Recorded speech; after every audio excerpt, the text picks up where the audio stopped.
Hello and welcome to the Problematic Sticker Anime Podcast. I am your host Neil Bolt, here to take you through another week of anime news, reviews, and general things that make us go, yes, that basically means anime done a naughty thing and someone talked about it. That's generally what, or Chris talked, and that's usually another thing that sets it off as well. I'm the reason why we named it this. Come on. Pretty much, yeah. I didn't check you by accident. Let's put it that way. So. Yes.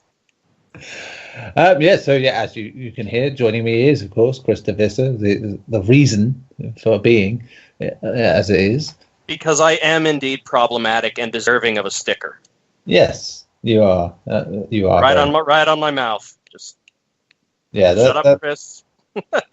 There's no kink shaming going on here. Don't worry. Also joining us is, of course, the man on every podcast on the planet, mostly as long as it's to do with Final Fantasy XIV. It is Ben Shillabeer-Hall. Yes, I am here. Of course you're here. Come on. I'm always here. What would it be without a Ben? Scary. Very scary, actually. Disturbing, even. I mean, like I said, if anyone was to go from this podcast and it was you, that would be just the end times, cats and dogs living together sort of thing, as they say. Remember that scene in The Simpsons where everyone's holding hands singing songs in joy? That's probably what would be happening. Indeed. But mourning, obviously, in mourning. Also joining us, of course, is the smooth, the sultry. It is Klauss Knightbringer. Hello, how's it going, everybody? Good stuff. See, he is smooth and sultry. I proved it right there. Yes, you did. Oh, I've got all the quiver. Also joining us, I have wasted my good Nunes-based pun for the week on the last podcast we did. So sorry, Tim. It's Tim. Get thee to a Nunesery.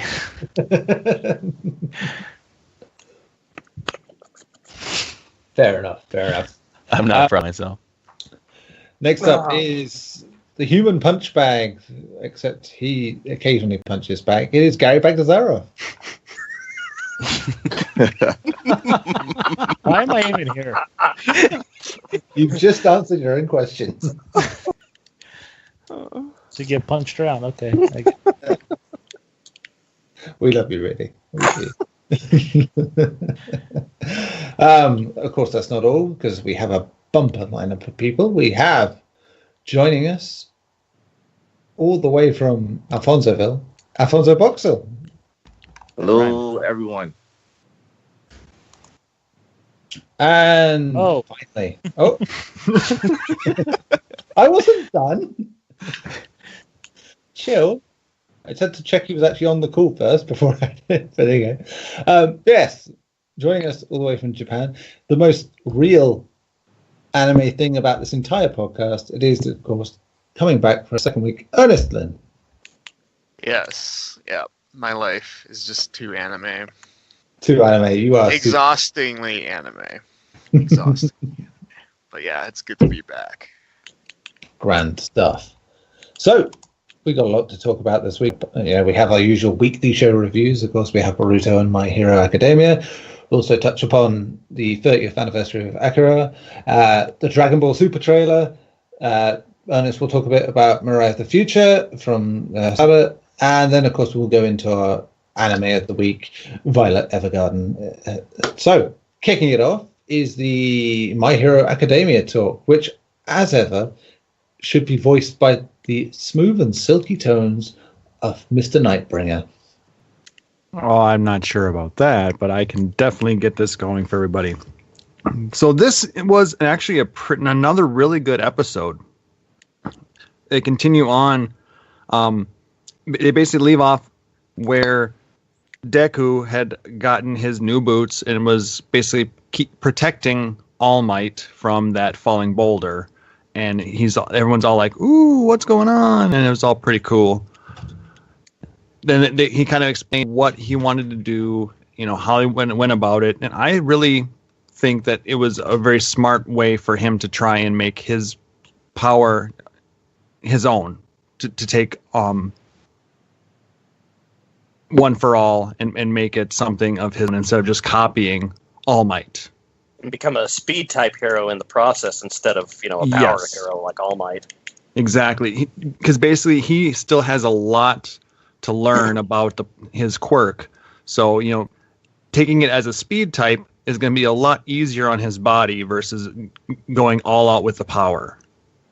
I mean, we saw the damage it did to his arms when he would go all out with it. And can I just say, I'm really mad at how pissed off everybody got at him for damaging his body to get out of that. Like, you fuckers weren't there. You didn't see how powerful Muscular was. Like, he had to do that to survive. What do you want? Yeah. That's just me screaming at the TV. I think the reason they got upset with him on that was because he did it so many other times before that. Yeah. And his body went through, it basically almost gave out on him. He's lucky that he got this far.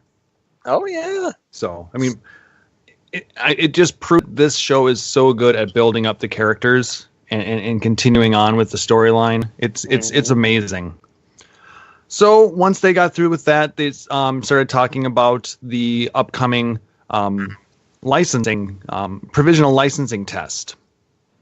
And it turns out there's going to be multiple sites giving out this test, and they're going to be splitting up the classes.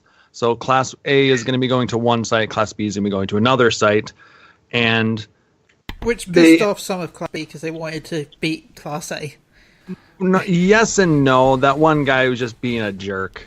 He was actually relieved that they weren't going to be facing off against Class A. That guy always tries to talk so much shit on Class A, but in the end, everybody's just like, "What the hell is wrong with him?" Like, shut the fuck up, dude! Right?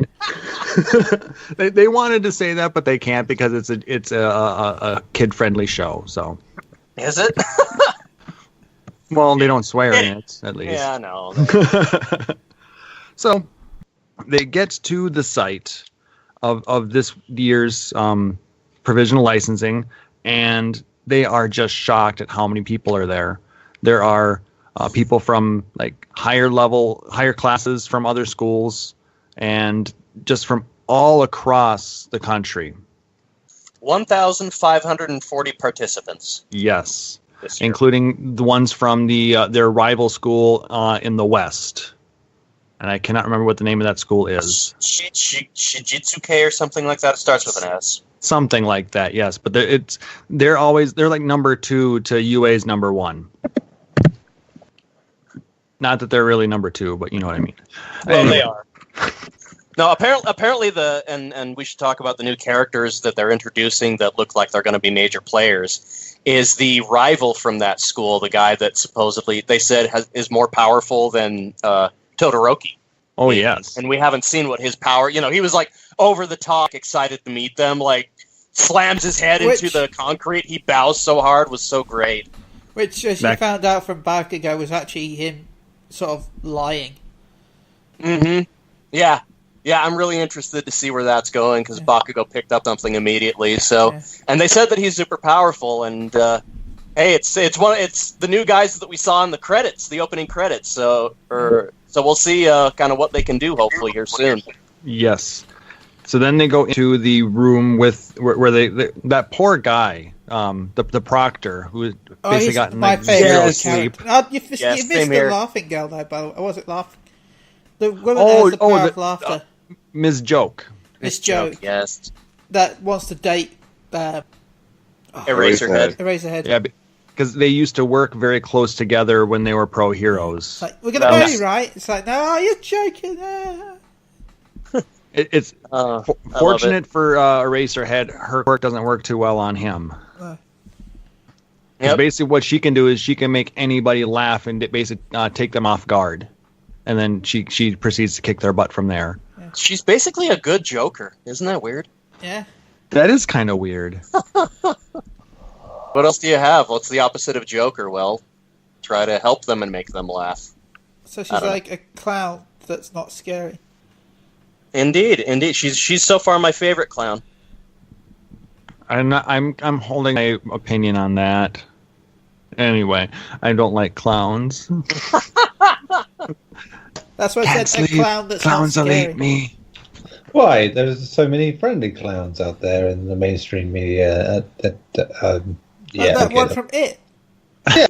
Pennywise. Remember that scene with the balloons? Where he... What a jolly fellow. I can't go on. No. Anyway, so they get into the testing area, and like I said, that Proctor is just, he's been working so hard, he gets like no sleep, and he's just basically telling it how it is. He was hilarious, I thought. I'll be honest, I thought it was just secretly his quirk. It seemed like it was something like that, but he was just like so like over the top honest with these kids as to what was going to be going on. It was actually refreshing yet funny. Mm-hmm. He's basically telling them, okay, you're going to have to go through all this crap to get through this, and it's going to be a pain in the ass, and why can't I just go to bed? I want to get this over with so I can sleep finally. Super relatable. Love it. Yeah, so he ends up explaining what they're going to be doing. The kids all think that it's going to be roughly a 50% pass rate. However, when they tell them what they got to do is the first 100 to knock out 2 opponents are going to get the provisional license. So 100 out of 1,540. That's less than 1% of them will pass. It was actually, I found out that was a mistranslation. Because less than 1% is inaccurate. Less than 10%. It was supposed to be less than 10%. So something to be aware of. Yes, true. My brain wasn't doing math very well that day either. Oh, mine wasn't either. I didn't think about it later until I saw it in a Reddit forum. Yep, they said less than 1%, but it is just it's about 7.5%. Mm-hmm. So instead of 50%, it's going to be a lot less than that. And the other thing that the kids were unaware of is the yearly ritual where all of the schools and all of the other participants team up against UA Academy. What do they call it? The UA Crush or something like that? Something along those lines. So, but the UA kids were smart. Most of them kind of stuck together, and while everybody thinks that the UA kids are going to be easy targets because everybody knows what their quirks are and some of their weaknesses, they don't know that they have all been working all summer to try and shore up some of those weaknesses, make changes to their quirks, and improve upon themselves, and they come out swinging. Mm-hmm. Some of the moves that we see from all the different class students, it's amazing. Yep, Deku's really showing off his power already. That's similar to All Might power, where it seems like now he can just kick the air and create powerful gusts. Oh, you didn't mention. So the exam is they each get 3 balls and they have to put 3 targets on their body, and the goal is to hit these targets in order to eliminate the other players. And the first 100 players who can essentially do that are they doing by who eliminates someone first, or like the last 100 standing is what they're doing? It's the first 100 to eliminate 2 players, and the elimination shot is the 3rd shot on a person. Yeah, yes. It doesn't matter if you get the first 2. If you don't get the last shot, it doesn't count. Yep. Mm-hmm. So no kill assists. Yep, you can kill steal. Yeah. Yeah, there's gonna be lots of kill stealing on that. So you got to. It's kind of one of those really tricky type of situations. Yes. Do you go after someone that's fresh, or do you wait and try and go after someone that's nearly dead? And if you wait for too long, you've got the risk of not being able to get you 2 kills. Or you run the risk of getting hit yourself. Yeah. So basically, you're either going to be camping, or you're going to be, super sneaky about it. It's really going to be one of those things that benefits the stalker type quirks. I'll be honest, if you think wouldn't about it be great for Shadow Guy? Because remember, he's been training to cover himself with the shadow. Can't he just use the shadow to cover the switches? I know they can't do that, can they? Well, though technically he does have them out in the open. Yeah. I wouldn't see that using his quirk to cover it would be against the rules, because if you think about it, a lot of these other people are using their quirk to block or stop them from hitting them. Yeah. Mm-hmm. I don't know. That's a. We'll have to see. I mean, it can be a temporary thing, so he can maybe use it to block as they're incoming, and then unblock, after that. Yeah, we'll have to see kind of how the rules go. Basically, I've seen this is kind of the competition trope that we've seen before. I'm getting serious Tournament of Power vibes, and the Hunter exam from Hunter x Hunter is kind of what it's feeling like. So they're going to be like working together, but then you have, of course, the characters like Bakugo and Todoroki, which are like Frieza and Goku. Basically, they're just like, no, I'm going to go off on my own, and you have the rest of them all sticking together. So I think we're going to see a lot of that, like kind of same sense of that we saw in the Tournament of Power, like who's going to come into play later. I'm sure there are going to be some saves going on, and everything we've seen already from shows like that. I'm excited to see what they do different, but I kind of feel like I already know what we can expect from this.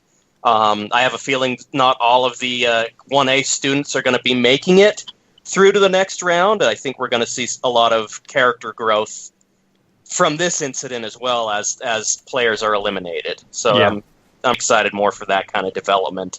And definitely, of course, to see all of the new moves that they've all been working on. But please can Midori get to the end, because I hated the fact that he got kicked out in the last one at on the semi-finals, wasn't it? Really? Yeah. Todoroki beat him in the semi-finals, and then Todoroki fought Bakugo.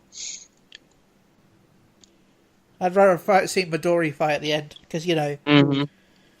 Yeah. I am hoping for a nice, good showdown with Midoriya, where he can really show off how he can, how his powers have grown, and how he can. I'm really hoping that he can prove that he can fight without damaging his body now.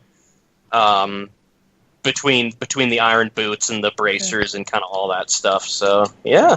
By the way, he has those in the movie. It looks like so. Sweet. Which we haven't talked about the movie trailer yet that came out. I only saw a little bit of it. I couldn't find an official trailer. Yeah, I haven't yet seen it either. Mm. But I did see the fact that we'll get to see some young All Might somehow. So Young Might? Young Might. All young. So yeah, I can't wait for that. Yeah, I'm excited for where this story is going. Mm-hmm. Fantastic. Right. Well, then we move on to the other show mention, which is the Boruto. By the way, sorry, 1 second. My Hero's US release date is September. There you go. Excellent. Breaking news. Breaking news, apart from the fact that it's not. But yes, it is. It's a day old. It's kind of middle-ish news. Yeah, I suppose, yeah. No, I was talking about how Ben interrupts your... oh, yeah. If I don't hear that more than 10 times the next week, I will be... So I have to say. Anyway, Boruto. Klauss. Please. Again. You just have the natural voice to just lead us into this part of the show. It works. All right, I'll take that. I'll take that. So, the and Sasuke and Boruto were left fighting the Otsutsuki clan. How do I pronounce that again? Otsutsuki clan, which I learned today actually means big bamboo. Not that that's really relevant, but it just happened to be something I was reading. Garri, your new name is Otsutsuki, Garri. He tuned us out. He's just like, I'm done. Anyway, shit, I'm out. So we leave them fighting a very powered up member of the Otsutsuki clan. And the fighting we get between he basically makes real quick work of the four Kage and knocks them back and kind of out of the battle, leaving Naruto and Sasuke to face up against him.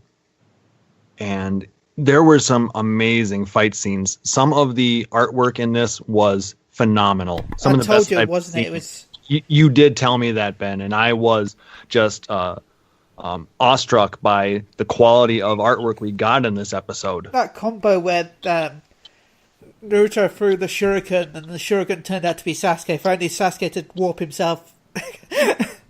Yeah.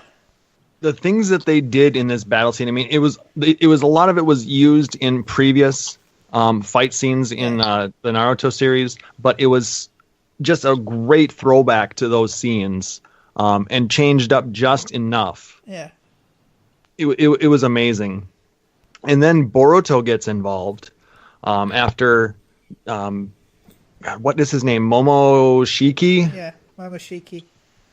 After he basically knocks back Naruto and Sasuke.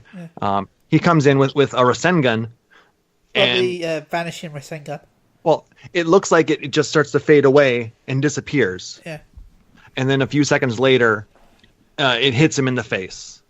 And that's when Sasuke tells us that Boruto has learned to infuse a little bit of lightning chakra into the Rasengan, which changes its aspect and causes it to disappear. Yeah. Which is kind of a neat little quirk. You know, he doesn't even know how he did it, but he did it. And Sasuke realized it, but Boruto didn't. Until they flash back to a scene where he's working it and it disappears and a big dent appears in a tree. Yeah, he was like, "Oh man, it's not working," and then the tree got damaged. But so then they all work together and they build this giant Rasengan, which basically seems like it's drawing off of Naruto's power and the power of all of their masters from before, the fourth from Jiraiya, just from everybody and just their thoughts and their feelings. And this frickin' Rasengan is like massive. Yeah. And Spirit then bomb. Yeah, it's Spirit Bomb size. Yeah. I mean, it is definitely what do they call those? The Tailed Beast bomb size. Yeah, Tailed Beast. And then Boruto puts his spin on it, and it disappears again. Yeah. And then they continue this fight, and basically they do more substitution jutsu, and there's so much happening in this fight. I just cannot recall every moment of it. I remember it's like, "Oh, you won't fool me with that again." Hits him, disappears. Yep. And it ends with him just getting smashed in the face by a giant Rasengan, overpowering a copy of the Rasengan. Yeah. That Momoshiki tries to use, and he ends up basically getting shot into space and then blowing up. But before that, Boruto kind of had vision, talking with him, saying that even though you defeated me, you kind of have some type of he said you're going to be infused with my powers based off the eye that Boruto had in the blue eye that constantly goes and comes when Boruto's in certain situations. I did a little bit of research on that again, and apparently the Otsutsuki clan, one of their major powers is the Byakugan, which went down to the Hyuga clan, but it started with the Otsutsuki clan, and then there were two factions of it. There was the ones that stayed on Earth, and then there was the ones up on the moon. And I think this one is partially from the ones up on the moon, which is why that's why we hear what's his name? Sorry, come on, help me out here, Ben. Tsunari? No, their teammate. Oh, I can't remember now. Right? I can see him in my head. Orochimaru's spawn. Mitsuki. Mitsuki, yes. Yeah. That's why Mitsuki always calls him his moon, right? Yeah. think so. I think that he calls him that he's the moon, right? Yeah. So I think that all relates together. I just thought it's because it was like with the leaf, with the whole. I always just thought it was like with the root. Yeah, I remember they used to have the root ninja, which is Danzo's. I think a lot of this actually came when Naruto was infused with some of was it Indra's power? Yeah. Back in Shippuden. Yeah. And some of that might have actually leaked down into his children. Well, that's what used to happen, though, remember, because each one was an incarnation of Indra originally. Mm-hmm. Reincarnation of Indra. So, yeah. Be interesting to see what they do with that eye, because now that they've got past the movie, which, by the way, they redesigned that boss, that final, and he looks so much better in the redesign compared to the original. The original, he just looks so generically like a demon. Though he definitely needs Manny and a petty. Not as much as the original version, though. Oh, it was even worse, huh? Yeah. But no, it was a good episode. Like I said, some of the best animation I've seen in a Naruto series in a very long time.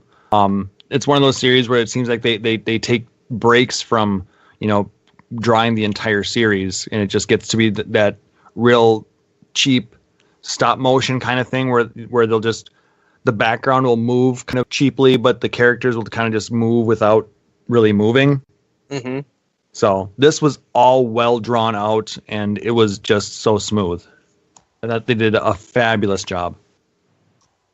Fantastic to hear. So does that wrap up our thoughts on that? Or? Unless you guys have other things to add into that. No, I don't think there's any movies or anything like that. That's at the Comic-Con, so. Well, we've got other things to talk about, yes. But yeah, that's the end of the Boruto discussion. That's the main thing. But yes. Yeah, sounds promising as usual. But there were trailers, of course, this week in general speaking, which included the Dragon Ball Super movie trailer, which, of course, is the Broly movie trailer, if you will. Which, of course, yes, did indeed feature the Lost Saiyan, if you will. Broly, who, I mean, whether you'd seen or not, the fact that the trailer gives away that he fights against 3 different combatants kind of gives you away that 2 of them are losing, straight away. It's like, and the fact that Goku's mentioned third kind of gives that a little air of, something. So, yeah, I know they get that people expect certain stuff, but a little bit surprised would be nice, Like, you didn't have to announce that, oh, he's going to fight this guy and this guy and this guy, and you could have just said that. You could have hinted at that without really making it seem so obvious. But otherwise, a really good trailer that's quite interesting, I have to say. The movies do condense these things nicely into a nice little package, and yeah, you lose a little of the story quirks and that you get from a whole series, but you also lose the episodes after episode of let's go shopping, let's decide what the screws we're going to put in the shelf we're fixing sort of episodes. And yeah, so that's what we got. It's coming out in January 2019. And yeah, so I will pass it around and say, what did we think of the trailer, Tim? Oh, man. There were a few things that I really enjoyed about the trailer. Like, fandom aside and the whole thing, I appreciate that even though there are a few inconsistencies in it, I really appreciate that they're doing like full-on high-end animation throughout the whole thing instead of just doing their standard like this little bit's this guy, this little bit's this guy. Yeah, I mean, if you're going to do a movie version, that's what you should have. You should have high quality throughout if you're going to do that, because if you wanted, inconsistent animation, that's what the series is there for that. That's what gives you that. But man, I think above all else, the one thing that I'm super happy about is how it look. The hints that we've been given in the trailer is that it's completely getting rid of that whole like we hate Goku because he cried a lot as a baby archetype for Broly, because that's some stupid shit. And yeah, I mean, above all, just the way you said it makes it sound stupid enough. Yeah, so yeah, it is. It's ridiculous. Yeah, Neil, that's Broly's original plot. Was he was angry at Goku because he cried a bit. Yeah, I've seen that. Don't worry. I hated it so much. But he's so cool, but so dumb. So dumb, but so goddamn cool. It sounds like the plot to a Will Ferrell movie. Let's put it that way. Oh my god! But it involves less balls on the drum set. Hashtag. Which is really strange considering it's Japanese, and they let that thing fly occasionally. But to your point, Neil, one thing I think, because these last few movies have had little surprises in the end, and I feel like they're eluding with those three fights, fighting three major characters to dodge the fact that something else is coming. I would hope so. I really would hope so. Yeah, same. Because I mean, they could always play it safe because it'd be a Broly movie, and then just because it's a Broly movie, it's going to be successful.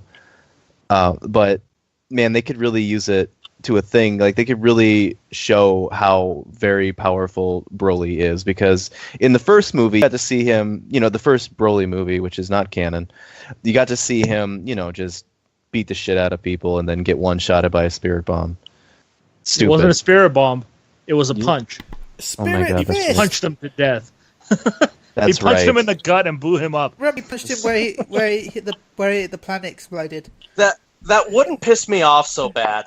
That whole thing wouldn't piss me off so bad if it wasn't the whole, oh, fine, Kakarot, I'll give you some of my power. And Vegeta gives him a little bit after 20 minutes of Goku going all out with everybody else giving him their energy. And all of a sudden then... cup of energy. Yeah, and then all of a sudden Goku can one punch Broly. Punch. Nope. Stupid. Yeah, that movie had a lot of problems. I'm super anxious to see what they're going to do with Broly, because we got glimpses of what a legendary Saiyan can do in Super, and man, like in comparison, I would say that even though Kale went ham basically a few times, she was quite bridled from the way that Broly looks to be. So I mean, yeah, it really show off the power of the legendary Saiyan, and I don't know if it was just me being a crazy person or not, but I know that I feel like there was a shot in there. There was what's his name? I can never remember his name. The boy Saiyan from Universe 6. Tarbles. Oh no, Universe 6, Kappa. Is that? I'm pretty confident there's a second where Cabba's in the shot. People think it might be Vegeta's brother. Turbo. Maybe, but since there's a focus on, they mentioned Universe 6 competition, I feel like they would want to ride on some of that success and bring in Universe 6. Well, what I'd love is if Goku's fighting Legendary Super Saiyan, Whis notices this and calls up Universe 6 and has Kale brought over. Then we have Kale versus Broly. And that would be just filth. My only problem with that is Kale has learned to control her Berserker mode, which sucks ass now. Well, no, not exactly, because I mean, if Khalifa is there, and Broly punches her one time, does anything to Khalifa, Kale is gonna go fucking crazy. Yeah. So, there is so much potential for it to happen. They can easily break the fact that she's got control Berserk. Yeah. And then we can just throw Pataras in crazy and see what happens when we fuse both of them. Man. Oh my god. There's so much potential with the... Kaololi. Brawly. Kaololi. I have Broccoli. I have one question in consistency with this trailer. Were Goku's ears always that big? That's what you're riding on? Yeah, I mean... Yeah, I'll have watch it again, but I never paid attention. I know Piccolo's ears are always that big. Well, is it a defect of being what he is? He just has to have his ears bigger. He's got ultimate MMA fighters. Ultimate instinct. The bigger to Kamehameha you with. The better to not listen to anyone and then just win in the end anyway. Guys, it's ironic. You've seen MMA fighters before. It's cauliflower ear. Don't tell him. He's very sensitive about it. Well, no, don't tell him because in inverts. Goku he'll try and eat it. If we're going with that logic, the man should be bald, at this point. So, and the tail definitely should be a bit more telling. Well, I mean, every time he goes Super Saiyan, that much bleach on your hair can't be good for it. Exactly, and I choose to believe that's what it is. Just bleach. It's like he's not really going Super Saiyan. He's just squeezing bottles of bleach on his hair and setting it on fire at the same time. Oh, yeah. This kind of makes me question. The creators and Akira Toriyama, they all talked about recently the idea of Saiyan cells or S cells. S cells. And it makes me wonder. The amount of S cells, apparently, according to the mythos, is that how much of this S cell that you have, it is determinant on your ability to go Super Saiyan. So it makes me wonder if Broly is like pure S cells. If that's going to be the kind of mythos they go with. Well, he doesn't look like he's genetically engineered, so that's true. Can someone explain these S cells to me? Are these like midi-chlorians? Pretty much. That's what I was about to say. Okay. Yeah. Sorry, I haven't been keeping up with Dragon Ball, so. For the record, I want to throw this out there too because it's bullshit. And even though GT isn't canon, they did it with Pan. They said that they wanted her to be Goku's like reason to do things, so she was basically the damsel in distress all the time. That's what they wanted her for. So they made sure that she didn't have enough S cells to go Super Saiyan. Bullshit. But then they also invented Super Saiyan because he couldn't be bothered to color his hair every week. It costs too much money, dude. That and he couldn't be bothered to color every week. That's why he created Super Saiyan. Yeah. Bullshit. GT is trash. So trash. Yeesh. I like to talk about it for a little bit. Why don't you? First off, I just want to mention, I think, what's his name? Paragus looks like a fucking badass now. Oh, yeah. And I hope he's in the movie a lot, because he looks super cool now. I'm super stoked about his dad, about Broly's dad. I'm super stoked about him. Yeah, that's what I'm talking about. No, Paragus isn't his dad. Yeah, yes, it is. Yeah, Paragus is his dad. Who's the old bastard? That's his dad. That's his redesign. Yeah. Hold on a second. Paragus is also in that, like the original. Let me watch it again. Yeah, he's got the stash in the original. I don't need an excuse to watch it again, but I'm going to watch it again. Oh my god. Anyways, there's a lot that I took from this trailer, outside of, what you guys talked about, like he fights all three characters and all that. I think the big thing, which I noticed, is the section where they show him fighting Frieza.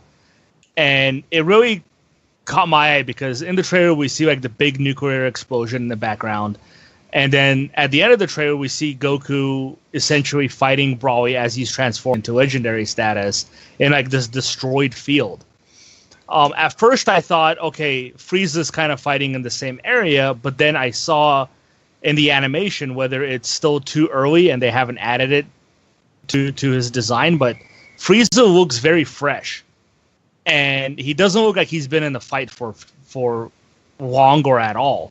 And I'm starting to think that maybe the whole Frieza bit of Broly fighting Frieza happens way in the past. And Frieza had encountered Broly a long time ago before the planet Vegeta was destroyed. It was some retcon. Yeah, and it could have... It could have maybe have led to Beerus's decision to destroy the Saiyans because he saw Broly's true power, and that may have been one of the reasons why Beerus ordered Frieza to destroy the Saiyans, because we still don't know why he decided to destroy them. Because they did mention that a lot of past is going to be talked about, and in Dragon Ball Minus, by the way, the manga, I read a little bit about the fact that Frieza was afraid of the Super Saiyan God. That's one of the reasons why he agreed to destroy it. So, but again, that's kind of a retcon. How would he even know of that thing if Super Saiyan was just a legend at the time? Well, you got to remember, Beerus told Frieza to destroy. Yeah, exactly. That's why I'm wondering if maybe Frieza had encountered Broly, and maybe Beerus had to intervene and essentially stop Broly and do whatever. That's why he's been missing for so long. So I personally think in that scene that we see, that's like a prequel scene of what happens. Oh yeah, it looks different to me, especially with the red in the background. Yeah, it doesn't look like they're fighting on the same planet, essentially.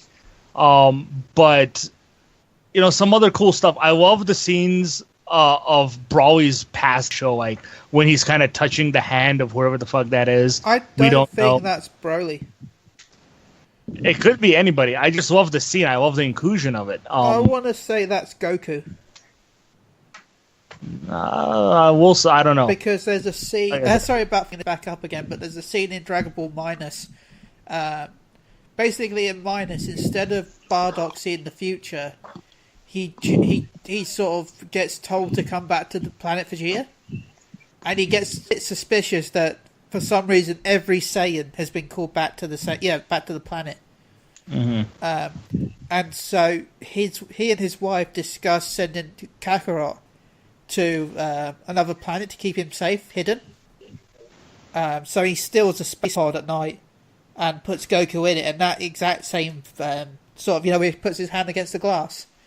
That's one of the panels before Goku's sent off. Again, it could be Broly. It could just be referencing it.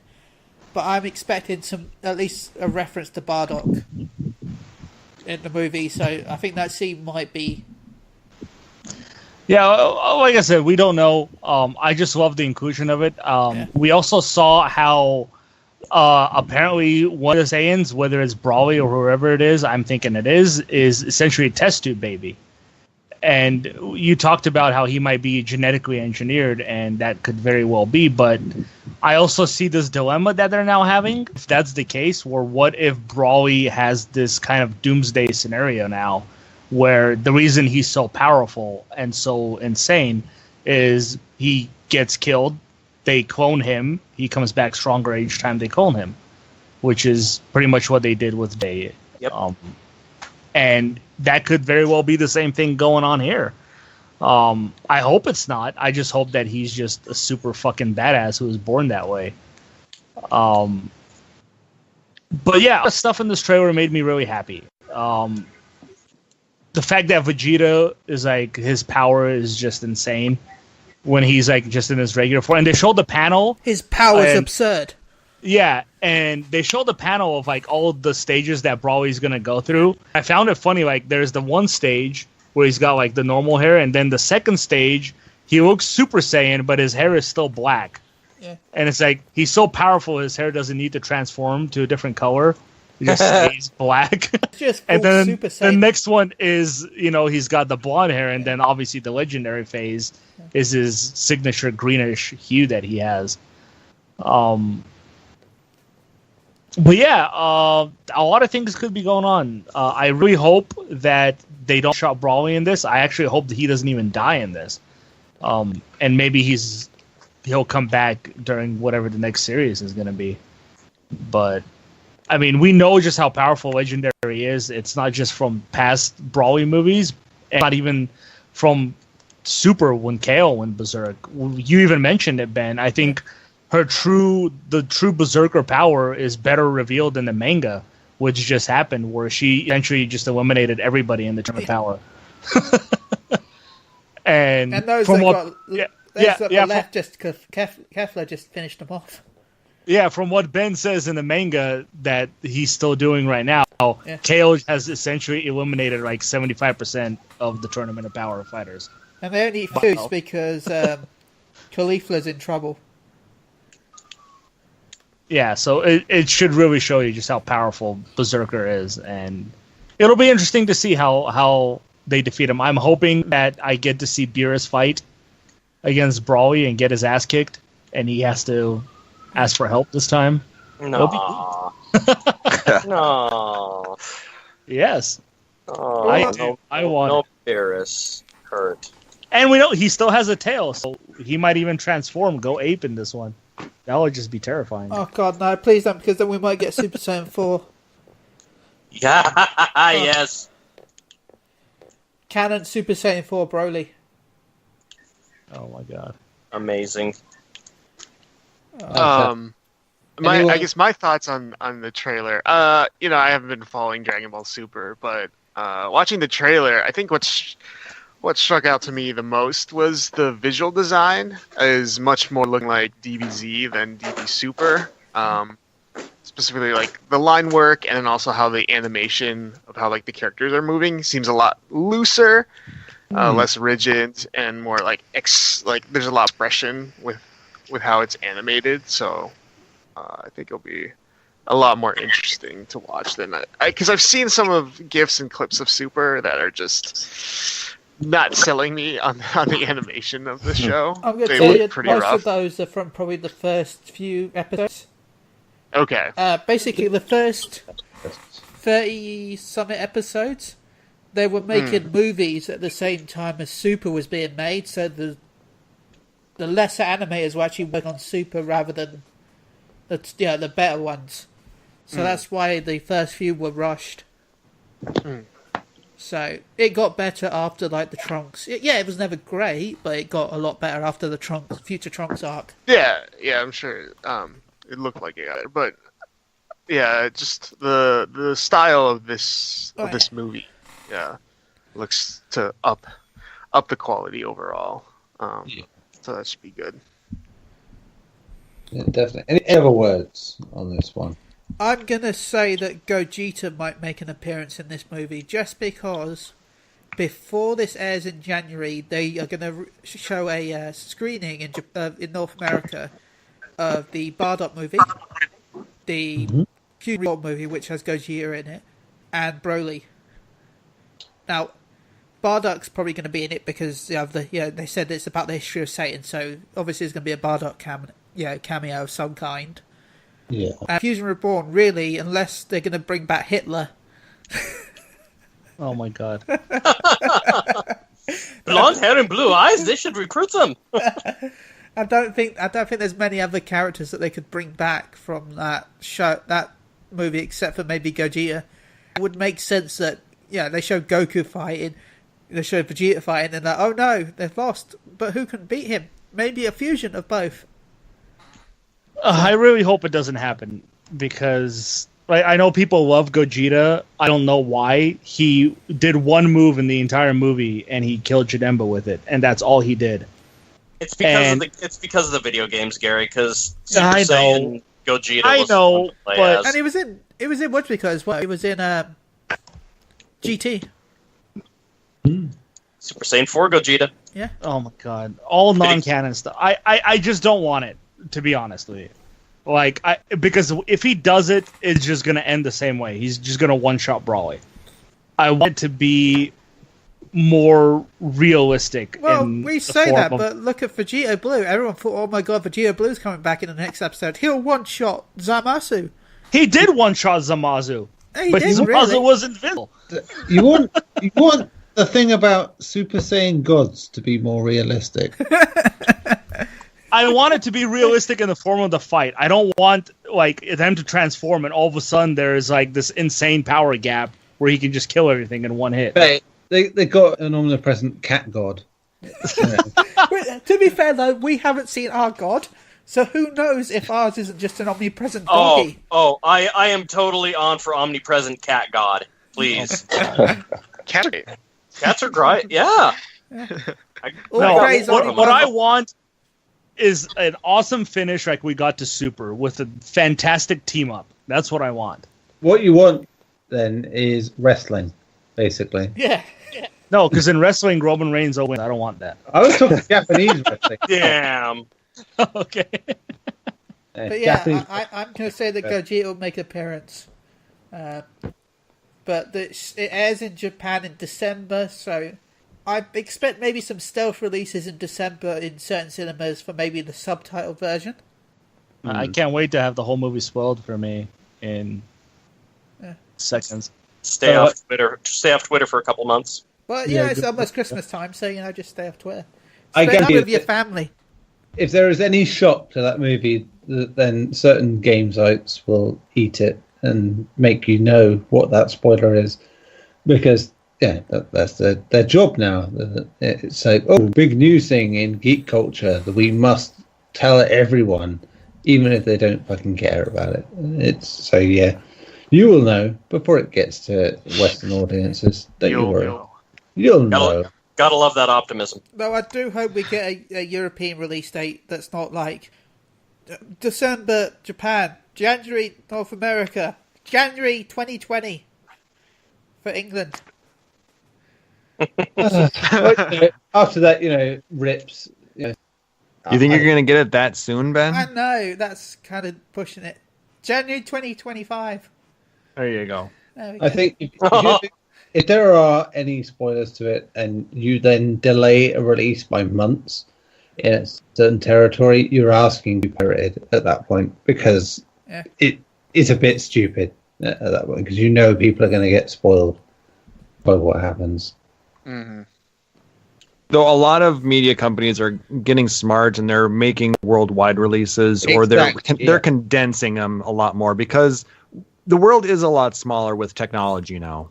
Definitely. And if they want to get their money, they need to make sure to release it more simultaneously. Otherwise, like I said, pirates are going to take over. Yeah, it doesn't make sense. It's only a month apart. I'm sure that it's going to be done before release, before January. Just why not release it in December with the Japanese one?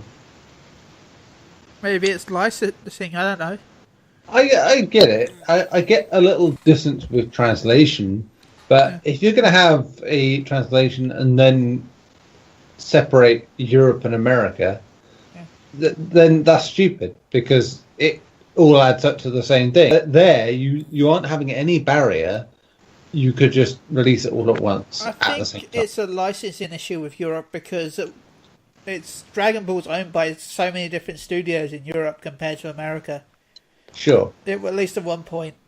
I mean, we had our own dub at one, because, to be honest, is the funniest dub ever, where Goku replaces every attack with Kamehameha. Sure, but they've just, with Super, they've just done this. They've had it all.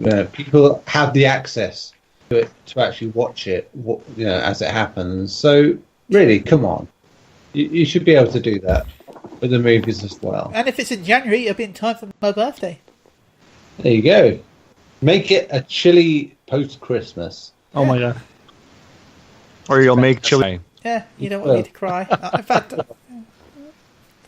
And if you make him cry, you'll need a brolly. Or a brolly. What do they do? Can I say one last thing about Dragon Ball before we switch over?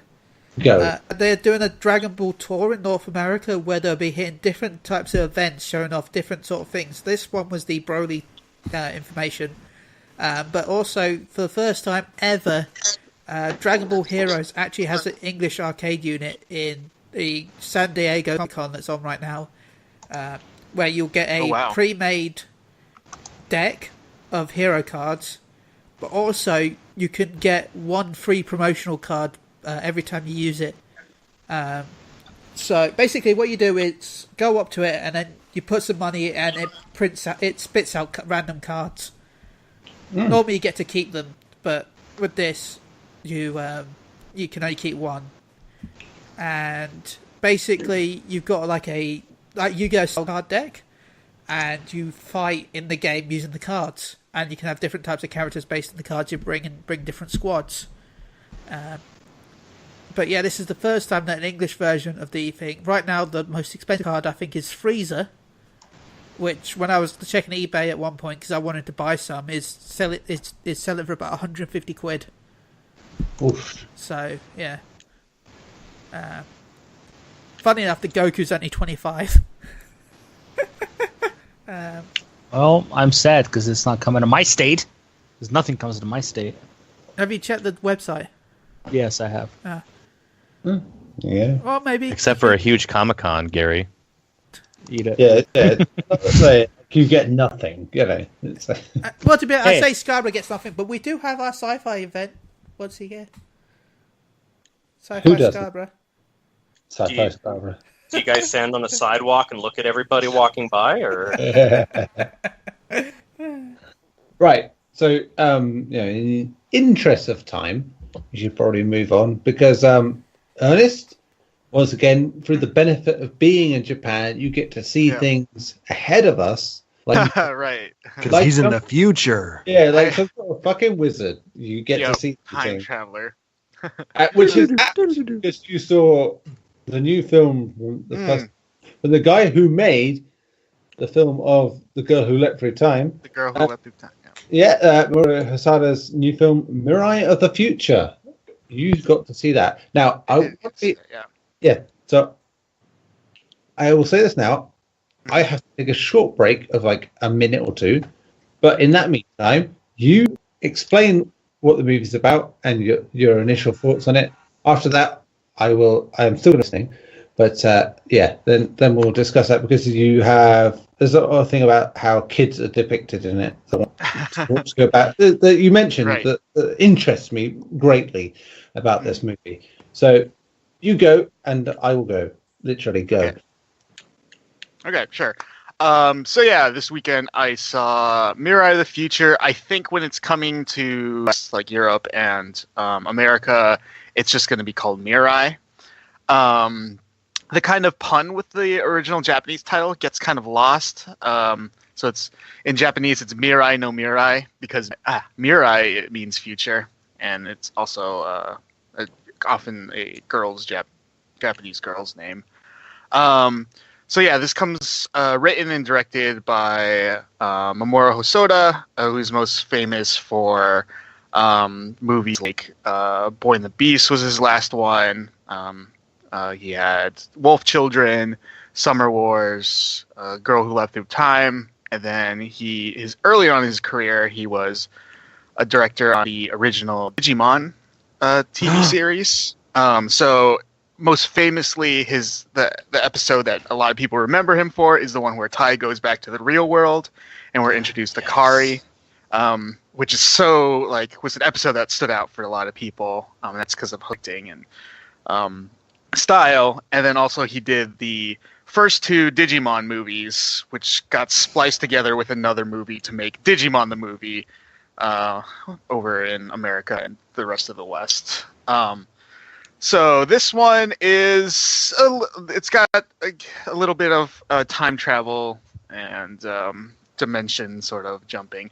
So the basic plot is our main character, he's a 4-year-old Japanese boy named Kun-chan, and he gets a little sister named Mirai, and he starts, as I'm sure any of us who are older siblings are, he's jealous because all the attention, his parents' attention and everyone else's attention focuses on his new little sister.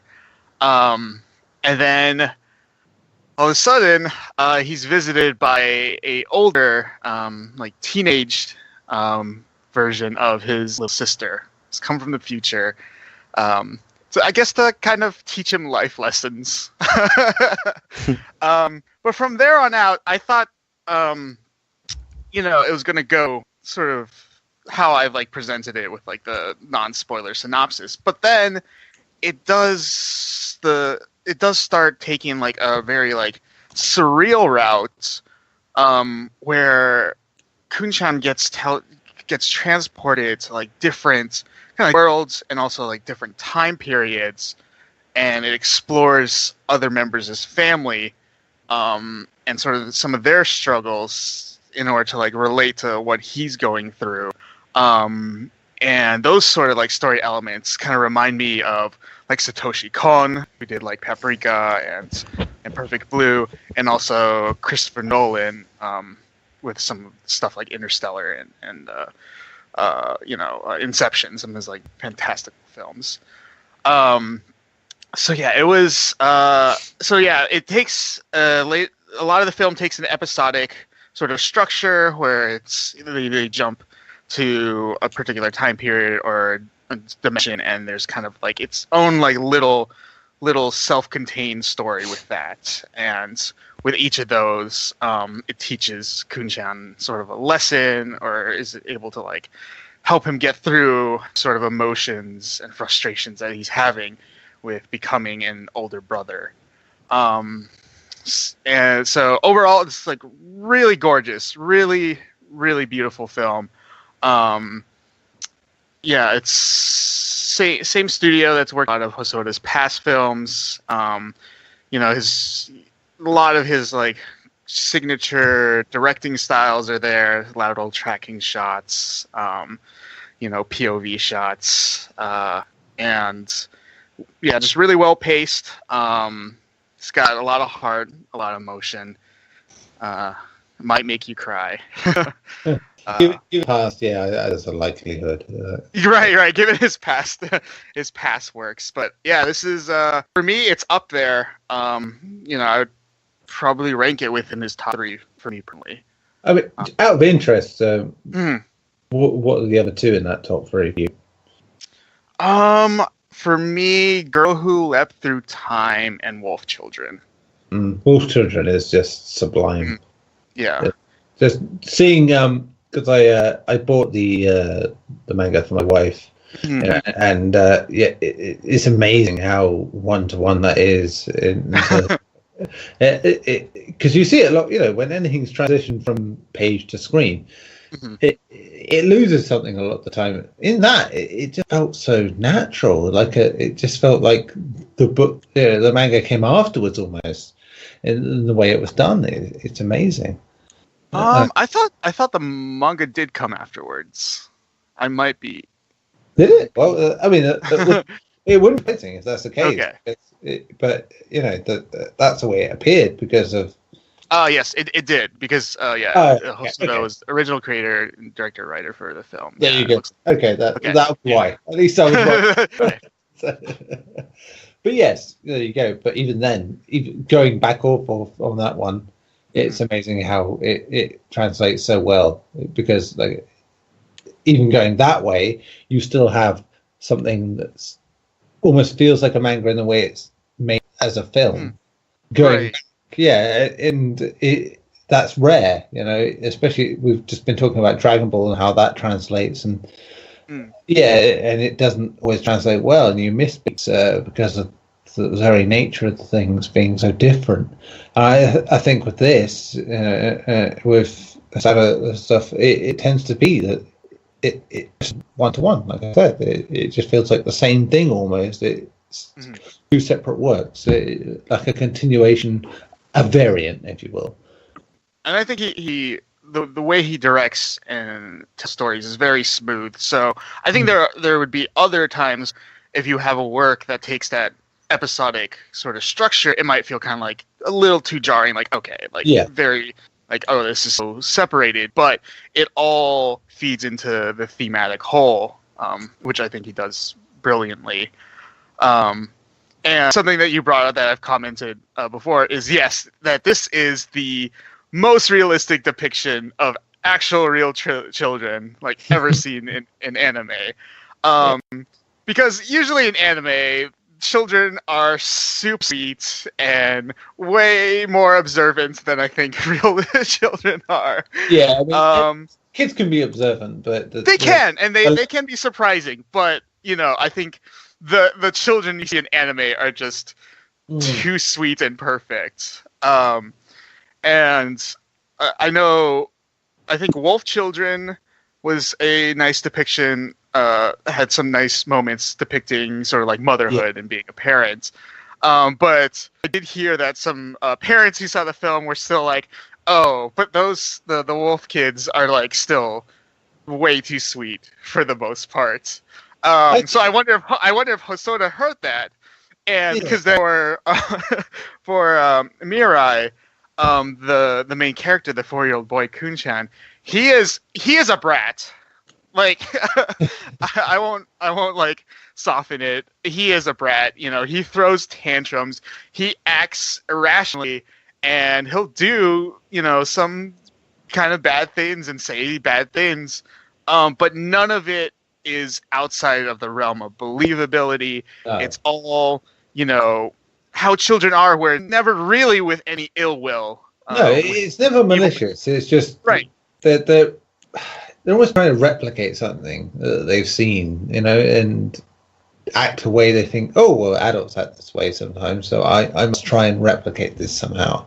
That's how it feels. And yeah, you're right, Wolf Children kind of got that sometimes, it kind of had that feel to it. Yeah, and I think maybe you could argue that part of the thing there was that they were trying to show the animalistic side of it was probably the purer side, and that's why they were a little too innocent in certain regards, especially the son in his life, where he's just that little bit, oh, I'm not too sure about everything. And this sounds very much more like a grounded right, much more grounded. And it just that's how kids are. They react so raw and immediately with they don't have that kind of restraints or control. The filters are definitely off, let's put it that way. Kids can be mischievous, evil little shits. Like I've had 3 of them, so it's they never cease to amaze you, even when they piss you off. That is the best way to put it. So, yeah. It's like you could be very angry at them, and they just do stuff that makes you think, this is a lesson, very much. And Jesus, I fear for my own life as we go on. Yeah. Oh yeah. There's just so many moments where I could just see people, adults, probably parents, like nodding or like chuckling a little bit. I just like some moments are just like, yep, this is parenthood.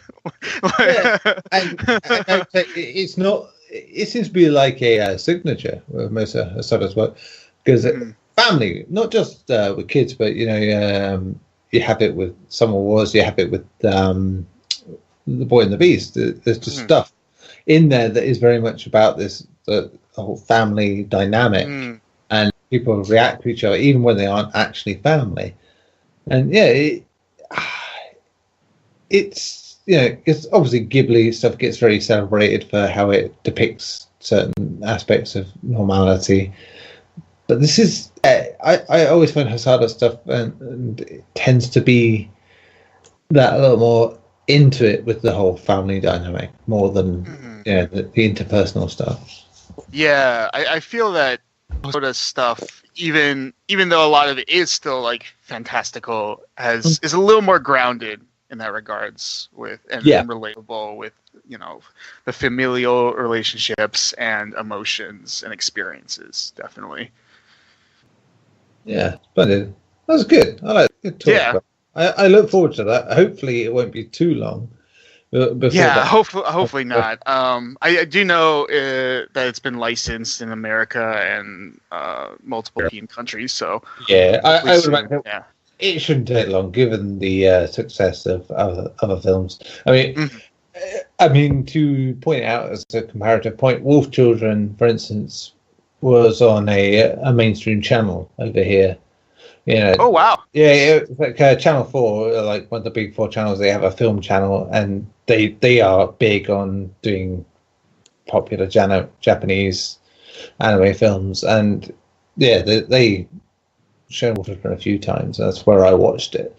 And it's like they do it. It's so I see no reason why it wouldn't come over here at some point soon, sooner rather than later. Fantastic. So we've got to deal with obviously the anime of the week. We'll get to in a minute, but we have to mention this week because it is a very important week for an anime. Manga as well.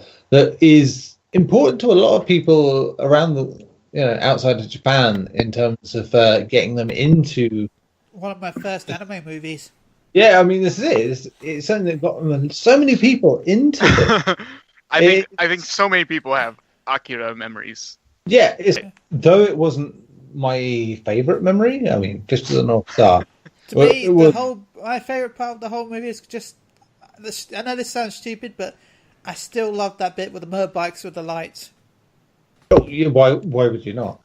But before we get iconic. there, before we get there, just say, it's like, yes, there were things that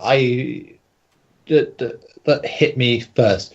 I had this conversation with my wife, because she the first thing she saw in terms of Japanese animation was Laputa, the Ghibli animation, and she's obsessed about that, and that's what got her into all of it.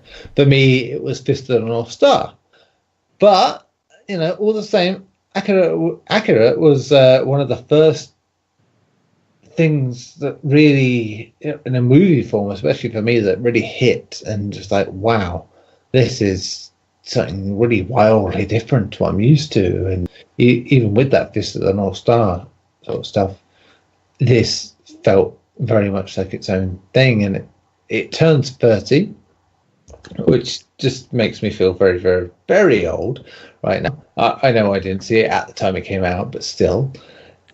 And it's undoubtedly the most important, Japanese film, animated film to come in terms of banding it out to a Western audience. I feel you could point to a lot of things of saying, you could say, oh, Dragon Ball got people into, Pokemon, even the series even got people into anime, maybe, but I feel like Akira, came over before all of those. So. Yeah, so it set everything up. It set everything up for the likes of Dragon Ball or Pokemon, and really made that stage there for them to sort of perform on, if you will. And to this day, it is still brilliantly done. Film. It just the way it is done, it captures a lot of the manga shots perfectly, which, as we were saying earlier, is always key to making it seem like a natural transition from the source material. And it's just it's hard to say much more, because so much has been said about a film that has been out, as we said, for 30 years.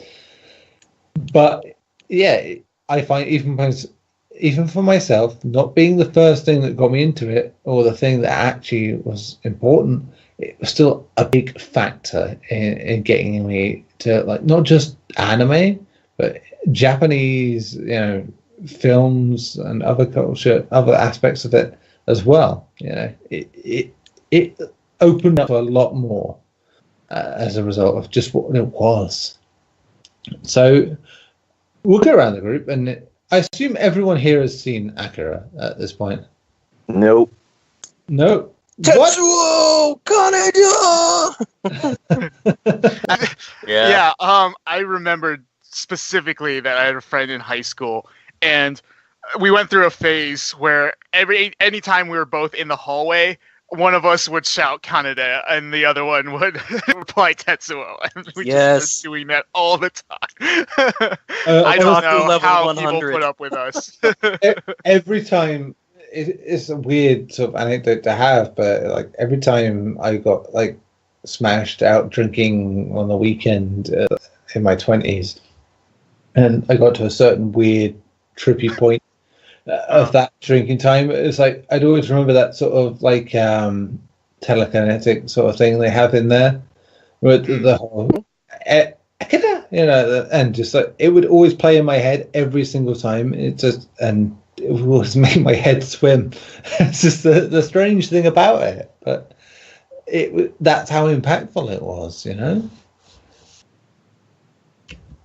But beyond me, obviously, Alfonso is a criminal and should be tried as such. Man, you calling him a murderer last week? This week, I'm a criminal? Jeez. Oh, yeah, I'm stepping it down slightly this week. That is true. Is he at least a smooth criminal? How could he not be? He is. Those tones are very smooth. He deserves to be at least a smooth criminal. But, hell, let's go around it. Tim, you were fairly fresh to it, if I remember. Yeah, and in hindsight, I'm really glad I didn't watch it when I was young, because I had a different expectation from what I watched when I was young versus now. And If I had watched it when I was young, I probably would have hated it. Yeah, I can totally understand that. Man, I don't, and like many people who lived in punk areas, most of the first exposure was what we could find on our just shambles of what they would call cable service. Mm-hmm. And it was also depending on time of day and weather and shit. And basically, best do is get like a fuzzy version of Pokemon. But and I didn't really get into it because it just wasn't enjoyable. But it was on before I got on the bus every morning. Yeah. But my neighbor, who was like half a mile away, which is like our version of neighbor, he got DirecTV, and he's like, "Man, you got to come over and watch Dragon Ball Z." I'm like, "What the hell is that?" Okay. Because my cable's awful, and watching something different and real, actual crisp color imagery sounded interesting. So that was my first exposure, and that was my expectation. And being in that blind outlook for so long, because I didn't really get into the anime scene in an organic way until I really met Crystal. Like, I'd watched a few things here and there and whatever, but like she was my real cusp of breaking into it. And she had seen it, and I remember she talked about it, but she really like wanted to watch it. I don't know, but she was also like super big into other stuff like Trigun and other things I didn't like. I shouldn't say that because there's a lot of stuff I like, but I didn't like, and I didn't like. Tim, did you say you rode your bike like half a mile down the road to watch Dragon Ball Z at your neighbor's house? On a state highway, yeah. On a state, did he come up to you and say, "Hey, little fella, you look like you'd like some Dragon Ball Z. What's that? Well, why don't you come on over to my cellar and find out? I guess popsicles and Dragon Ball Z." Because Chris had to go there. The detail that I guess ignorantly forgot to include is that this guy was a year younger than I was. See, you can't skip out on the important details like that around me, man. I'll get you on them. I guess there's no fetish shaming here. So saith Neil at the beginning. But yeah, like my expectation with anime was a little different in the 2000s when that first renaissance of anime really just got hot. And I was real big into that, and I was still expecting something different. And now in this new kind of, I know Ernest and I have talked about this. This is kind of like a new renaissance where like the quality and integrity of a lot of anime now is getting to that point where it was in the 2000s. Like, sure, there's a lot of shit still, right? And it's in all media, but like there's so much quality coming out now on all fronts that it falls in that line. And right now, I'm not so much looking for my Samurai Champloo's and DBZs and Scrides. I'm not looking for that. I was looking for something fresh, and Scrido. I just recently jumped into Akira, and what I got out of that is not something I could have gotten when I was first watching anime. Even in the first decade I watched anime, it's a quality of life thing that I wouldn't have appreciated, because like, narratively I wasn't super big into it because it was still very much 80s, and I still don't like 80s stuff.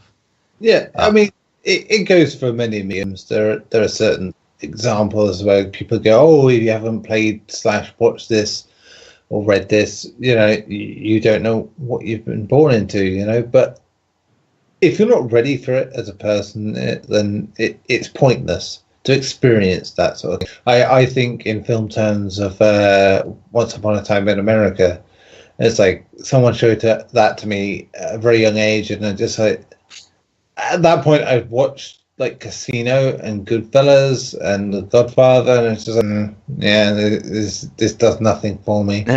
But in later life, I appreciate it was a very accomplished film considering time it came from, etc., etc.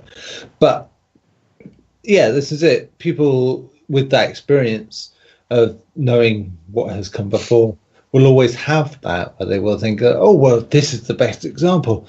They may think that's the best example, but it really isn't, because it's fine if you're naturally led to that point. But if someone just says, "No, this you should watch it, Citizen Kane," when people say, oh, you should watch this because this is, air quotes, the greatest movie ever.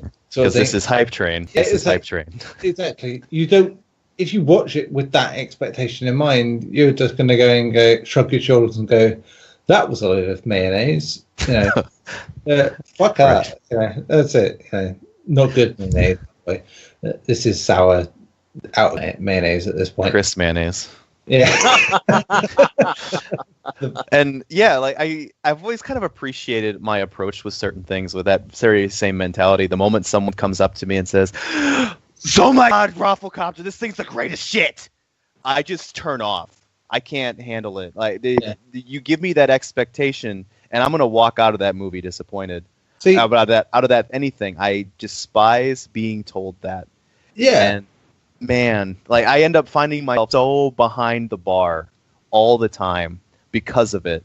But man, when I get around to it, I'm just enamored. Like I'm crazy into it.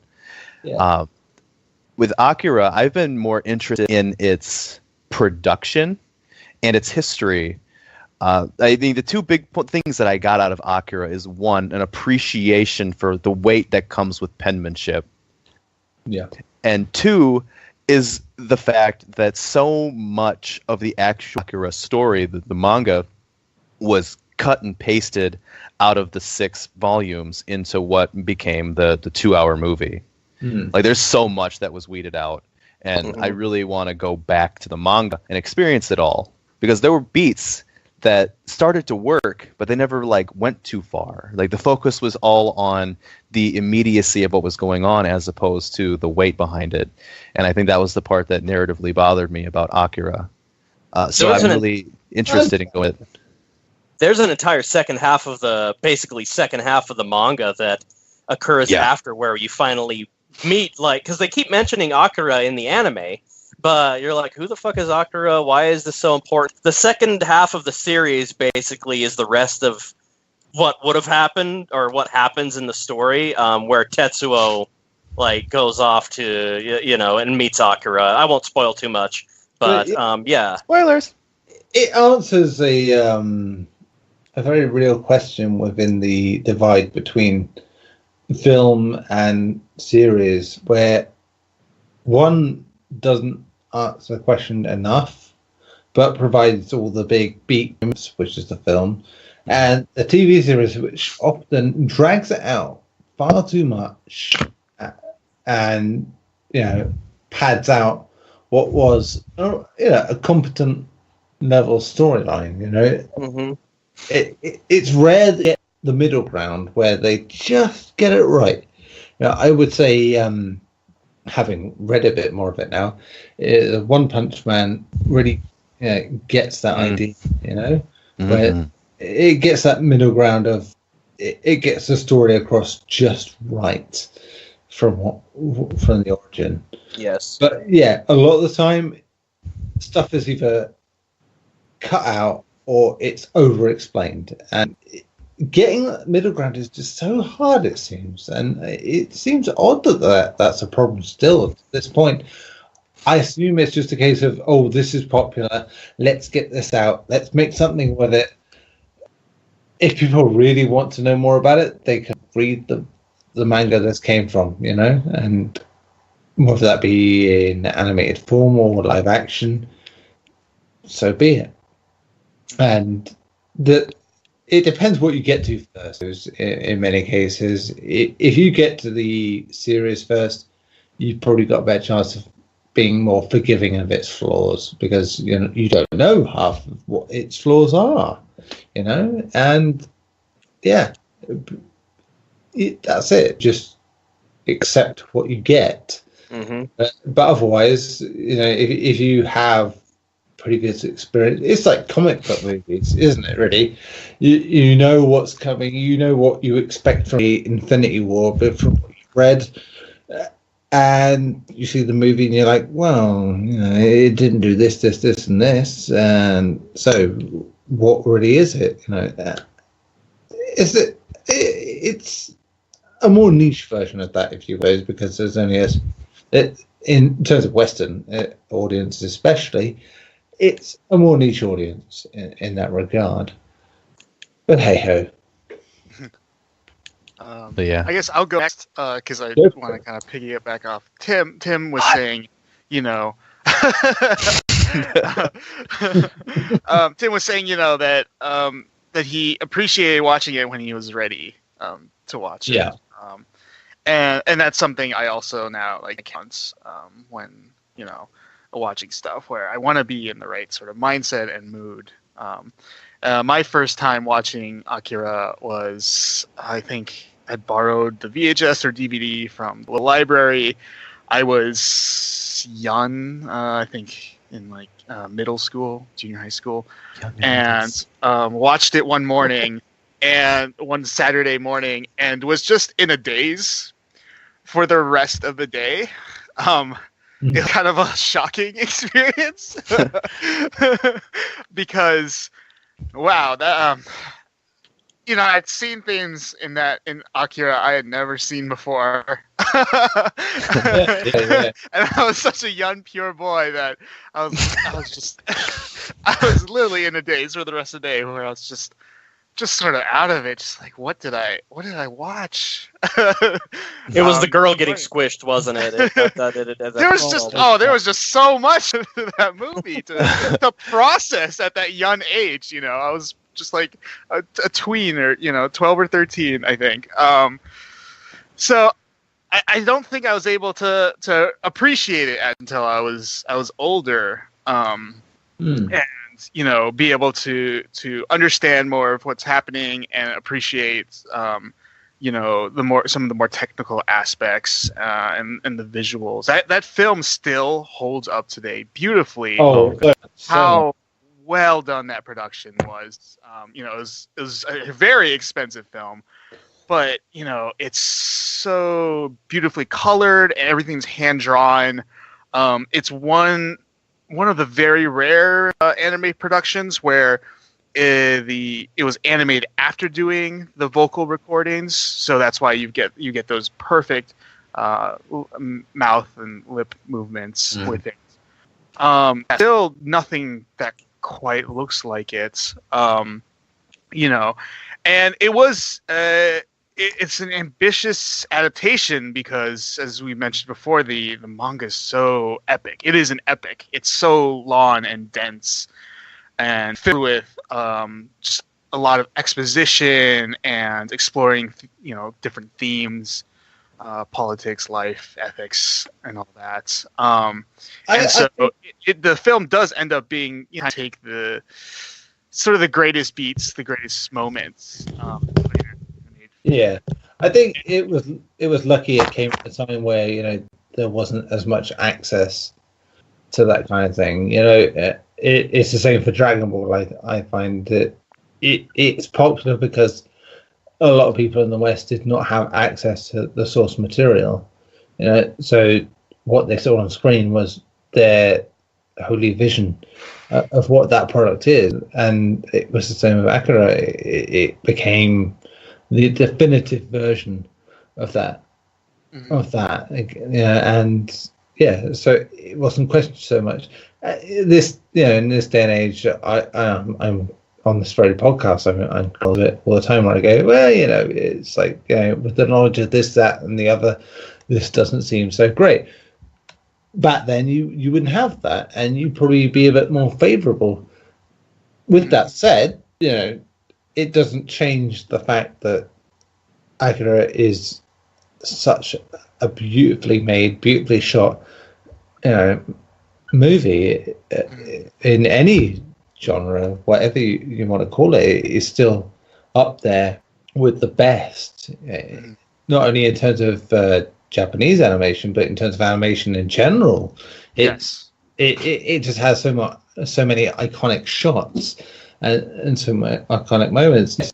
It teeters here and there when you look at in terms of plot, because it has to make those crunches in terms of the source material, but still, it just does stuff that back then, you wouldn't have known any. You would have been there thinking, "Wow, this is amazing for an animated film this is doing things I have never seen before. You know, it is just crazy out there. And even for someone who, you know, adored Fist of the North Star, it was doing things that just I had not seen.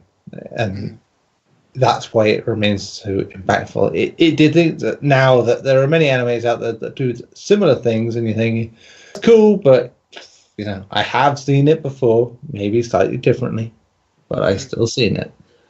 Yeah, I think it really helped that the original manga's artist and writer, Katsuhiro Otomo, was also the director and co-wrote the film. So, you know, it's his baby. He's gonna treat it well and, you know, be very like particular about which moments he includes in the movie. And yeah, to this day, it's such an iconic and influential work. You know, like you said, there's so many shots that are so memorable, and we see Rift and you know, homages made to all the time. You know, Kanede's bike drift is just one of them. I mean, not just in anime. Not just anime. Not anime, not even just animation in general. You know, live action films to do it as well. It's remarkable. The influence it has is understated, I feel. Yeah, you know, I also think of, you know, Kanye West is a big Akira fan, so his music video for Stronger was basically it was just Akira. And it also had a like early example of bullet time in the scene where Tetsuo stops a tank shell from hitting him, and it kind of does a slowdown. Just so much influence that film has had throughout not just anime and animation, but also just pop culture and film. It's definitely had its impact on almost everything that we see now. Like, it was so story-wise, I felt like it was so far ahead of its time that a lot of people didn't really comprehend it very well at that time. And yeah, that's I think very true. Yeah. And like I know like a lot of people talk like, oh, the animations, but they don't really talk about the story as much because I feel like they didn't quite understand what was being presented there. You know, like why is he transforming into this crazy ass looking blob now?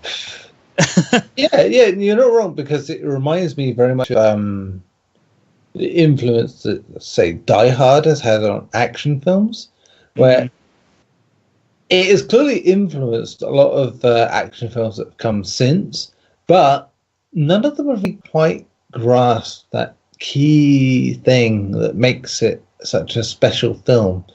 You know, in the case of Die Hard, it's like it has a very relatable, real, grounded guy as your lead, and that makes sense. Whereas Akira, it just has these certain plot beats that are just too wild, perhaps, for a Western audience to sort of accept. So, you know, when it gets adapted or almost in a Western audience, for a Western audience, it doesn't quite capture it the same way because they're not understanding it quite as it should be. Yeah, for sure, and it goes through a lot of it. It's not just like the story; it's like the jacket that he has on and what it says on the back of his jacket. I don't quite remember, but I know it has something to do with control and pills. I just don't remember what it says. It also it crops up in Jordan Vogt Roberts' Kong Skull Island. John C. Reilly's character has that very jacket on that because he is a student of that. You know, he loves video games and anime. You know, so it makes sense that he understand what works with that. You know, it's like even in these teeny forms. Yeah, but like for most people, I didn't get to watch Akira until later because I was only 4 years old when it came out. And you know, I watched it earlier or later, I should say, probably after I already had gotten into anime. Like I got into anime with the original Dragon Ball when Goku was still a little kid. I fell in love with that, but I just considered it a cartoon. I didn't know there was this big difference between this cartoon and, you know, the American cartoons that Disney put out. I started to, and I feel like I understand Akira did a lot of the industry, and making anime kind of noticeable in America. And I know a lot of people will say, Dragon Ball Z made it popular, or Pokemon made it popular, or whatever. To me, I feel one movie that doesn't get the credit that it deserves, like Akira does, is Ghost in the Shell. That's another one, because even when I was at school, I remember without even seeing the movie stuff, I saw a poster for that constantly everywhere. Same that and Guyver were like the two things I saw all around that I hadn't seen. So it clearly had an audience that it. They almost feel like the proto audience for what would come, and because it was such a rare treat, compared to now where you have access to all of it. It's like as much as owners live in Japan and have all the access to all this great stuff. We aren't that far behind now because the internet age has allowed us to have this, great, support network of not only anime but manga, that we can read and stuff like that. Mm-hmm. But then, it was like the things that stood out could cause so much influence in the right parties. My best friend at the time in school, his older brother, who was an absolute arsehole, in fairness, had, looking back, had exquisite taste that actually shaped a lot of what I ended up liking. Because I remember he had in terms of horror, where, I loved horror stuff, he had the Jason Goes to Hell poster up on his wall, and I just burned that into my head. But he also had the Ghost in the Shell stuff there as well. It's like, after seeing it, I was so curious. And back then you couldn't just go, go on the internet and see there's some sort of torrent for this thing. You had to wait and see if that thing would come up. And it did. It actually came up, and you're like, well, now this is an event. I have to. If this thing comes up, I must find a way. I'll record it, whatever. It wasn't just anime that I did this with. It was horror as well. I did this with the likes of Dawn of the Dead, and it's once in a lifetime chance where it would come up on your television. You'd have to. It was an event. You had to see it. You had to record it, even because it was always on at like 11, 12, maybe even 2 o'clock in the morning in our time, because TV was always still that. Well, we're not going to show anything too out of the way, unless it's the early hours of the morning. Oh god, I remember when Dragon Ball Beat was like 1 a.m. at one point. Yeah, it was like Fist of the North Star. It was always like Channel 4. Tsunami at midnight. 6 a.m. Saturday mornings here for a long time, and then it was Tsunami after that. 5 and 6 a.m. for me on Saturdays. And that was, I think that made a lot of it very special for a certain generation where you had that.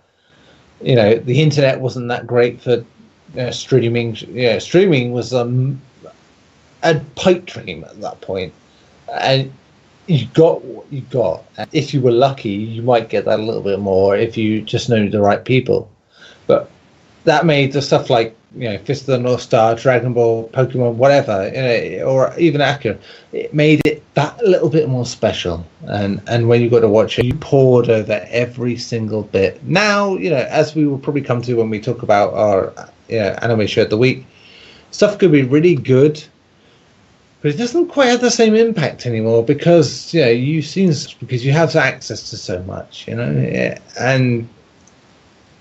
Yeah, the constant access, and then something I've observed these recent years, like in 2010s with the anime community, is because of this access and stuff coming on streaming, on demand, and being simulcasted, that people are just so focused and obsessed on the now, the immediate, and so we get this people into just the seasonal watching habits where they're just focused on what's the best shows and like what's airing that season. And so, you know, I'm afraid that there's new fans coming to that and then they just fall into that, but they miss watching shows that maybe aren't even that old, but, you know, watching stuff like the classics and then just older stuff that is truly great, but everyone's just focused on being caught up to date on like what's just the new trending thing so they can be part of this conversation. And I'm glad you brought that, because that was kind of the point I wanted to make with Ghost in the Shell, where I feel like when Ghost in the Shell came out and people saw it, like Akira may have introduced anime outside of Japan, but I think Ghost in the Shell in a way solidified it as an alternative, and it proved that it wasn't just Disney that can put out quality in animation. And I think when people saw Ghost in the Shell, it's those same people that went back and watched Akira afterwards. And I'm actually have to kind of agree with that, because Akira and Ghost in the Shell were two of the first DVD anime movies that I ever bought. Same. And they're really, really good shows. And I guess I kind of got into it late as well. Probably in the early 2000s is when I picked that up. But it was something very different from what I had been used to watching, like DBZ and things like that. And the very limited stuff that was available online, you know, being shared by campus internet connections, things like that, you know, when you're in college. We got access to a little bit of stuff like that. It's nowhere near what we've got today. But just the quality of the storytelling, the art style being, I mean, nothing has replicated that. I mean, that you see a screen cap from Akira, you know exactly where it's from, whereas there are so many other art styles out there that seem to, you know, work off of each other. It's hard to tell whether it's this show, that show, or the other show. They're so interchangeable, right? Exactly. Yeah, it's very true. There are so many shows where I would confuse one with the other had I not known what they were beforehand. It's not just being, you know, it's not belittling what comes now, because there is quality there. Oh, absolutely. It's so much has been done at this point. It's like video games, you know. It's like the medium has done so much. There's so much anime coming in. There's more anime coming out every season now than has ever come out in history. And so much of it crap. I'm sorry to so say. much of it is just crap or mediocre at best, right? So but I mean, there is an audience for it, though, is the thing. Right. That's the only reason why this keeps happening, is because there's an audience that's hence this podcast. Everybody here. And you know, you look at those two movies in particular, and they were so, I guess, mature. When you look at it, like Akira had, you know, nudity and the attempted rape scene, and the violence and the gore and the blood, and people watching cartoons, they're like, what the hell is that? That's not what cartoons are. And Ghost in the Shell did the same thing. The only close thing you can think of that did that was the Heavy Metal, which was a North American cartoon that came out in 1981, I believe it was. MTV, baby. Yeah, and that did it. And that was not received very well at all because of these weird-ass themes that it had. And then here comes the Japanese audience, and they're pretty much making what you would see in a live-action movie with these disturbing images in a cartoon. And cartoons are for kids. And they're like, what the hell? This isn't for kids. Why is it a cartoon? I just want, sorry to interject. One of the things that they saw with the animated, canvas is they can take these amazing scenes and they do, you know, some fantastical stuff, but it doesn't always have to be for the kids. I mean, a lot of adults can really enjoy the storylines that are coming from these more adult-themed situations, like Akira, like Ghost in the Shell, like Fist of the North Star. You know, it's not all Pokemon and Cardcaptor Sakura. That's what things are like nowadays, though. It wasn't really like that back then. It was a different mindset. Yeah, it was because that was all that was popular. The popular things got syndicated, and that was it. That was the best thing about it.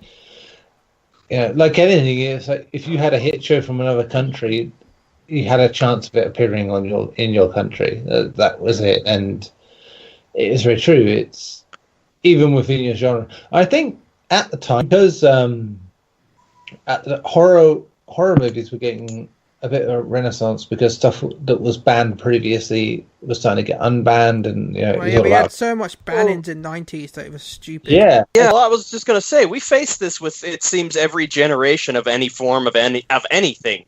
Where things start to come about, but they're it's too violent. Oh, won't somebody please think of the children? Either banned or rating system or something like that. The same thing happened with video games, where it's like, game for kids, and then all of a sudden violent games come out, and they're like, we can't. Gotta protect the kids. Yeah, and you always have certain ones that are kind of at the forefront of these scenarios, and of course, we're talking anime. It's Akira, Ghost in the Shell.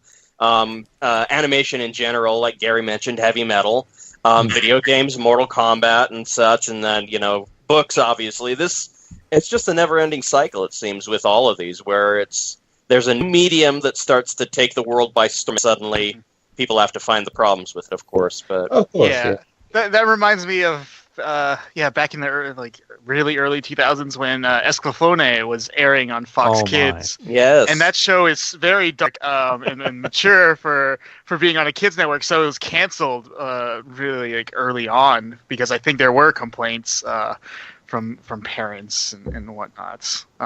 So stupid. but it's funny because you look at it now and it's like we're going backwards. This is okay with this super violent. Escalafone seems tame. Yes. Yeah, but now all of a sudden Tom and Jerry is banned, and they can't air that on TV because it's too violent. It's like, hey Garri, you can make a Scooby-Doo movie and then get fired by Disney many years later. So it's it's insane how topical. This is okay now. This is blood, violence, gore, hentai. Rat and a mouse and a cat fighting each other is too violent, too racist, and too sexist because it was made in the fucking 50s. We can't show that anymore. I would think the violence is not the problem, perhaps, in some commentary cartoons. It's more perhaps the blatant racism. Yes, and I get that, and but it's just crazy to see. Like, animes now have all those same things. Cartoons now have all the same things. There's racism in cartoons. They actually edited years ago for One Piece, 4Kids Animation, actually edited the color of the skin of one of the characters, one of the background pirate characters, to be white, because originally he was black and he had giant lips. Hey, and they were like, no, we can't show that to children. So 4Kids edited One Piece. That's not as bad as Dragon Ball Kai, though. You know that, right? Because of Mr. Popo. They coloured him blue. Now, that's not too bad. Yeah, fair enough. He's a genie. He can be any colour he wants to be. It's blue. Maybe they're thinking of Aladdin, the genie from that. The problem is, though, he lives on an outpost that lives in the sky, where it's all blue. And sky blue.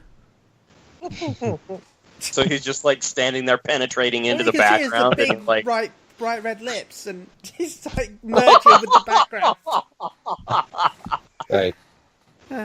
It was only censored for some TV showings of it.